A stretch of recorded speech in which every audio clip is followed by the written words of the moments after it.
জুলাই ঘোষণাপত্রের পক্ষে জনমত তৈরিতে সপ্তাহব্যাপী জনসংযোগ চালাচ্ছে বৈষম্য বিরোধী ছাত্র আন্দোলন ও জাতীয় নাগরিক কমিটি।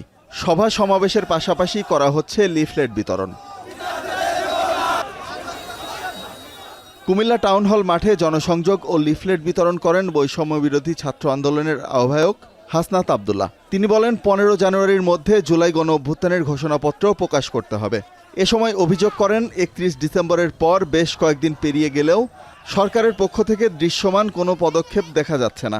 জুলাইয়ের যে প্রেরণা, এটার ঘোষণাপত্রের এখনো পর্যন্ত আমরা 31 ডিসেম্বর যেখানে দেওয়ার কথা ছিল, আমরা সরকারের ঘোষণায় আশ্বস্ত হয়ে আমরা পিছিয়ে আসলেও এখনো পর্যন্ত সরকার কোনো দৃশ্যমান পদক্ষেপ নেয়নি। এবং সকল শ্রেণী পেশার মানুষের অংশগ্রহণের মধ্য দিয়ে আমরা সরকারকে এই বার্তাটি স্পষ্ট করতে চাই, 15 জানুয়ারির মধ্যে এই গণ অভ্যুত্থানের এই জুলাই প্রক্লেমেশন অফ জুলাই রেভলিউশনকে ঘোষণা করতে হবে।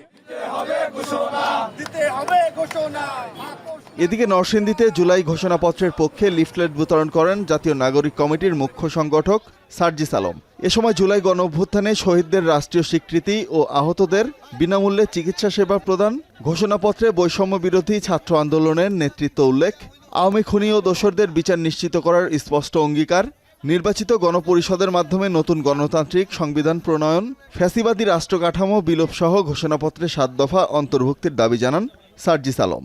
যেই ব্যানারকে সামনে রেখে ঐক্যবদ্ধ হয়েছিলাম, সেই ব্যানারের নাম হচ্ছে বৈষম্য বিরোধী ছাত্র আন্দোলন। এই ব্যানারের নাম এবং এই ব্যানারের নেতৃত্বের কথা পরিষ্কারভাবে ঘোষণাপত্রে উল্লেখ থাকতে হবে।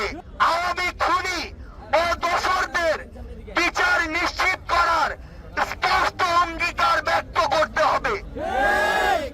1947 সালের পাকিস্তান আন্দোলন, 71 সালের মুক্তিযুদ্ধ এবং 24 সালের জুলাই গণ অভ্যুত্থানের ধারাবাহিকতা পরিষ্কার করতে হবে। এছাড়া বাস সিএনজি স্ট্যান্ডে চাঁদাবাজি সহ সব অনিয়মের বিরুদ্ধে প্রতিরোধ গড়ে তোলার আহ্বান জানান তিনি। বলেন, হাসিনা তার দোসরদের দিয়ে প্রতিটি স্থানে চাঁদাবাজি করিয়েছে।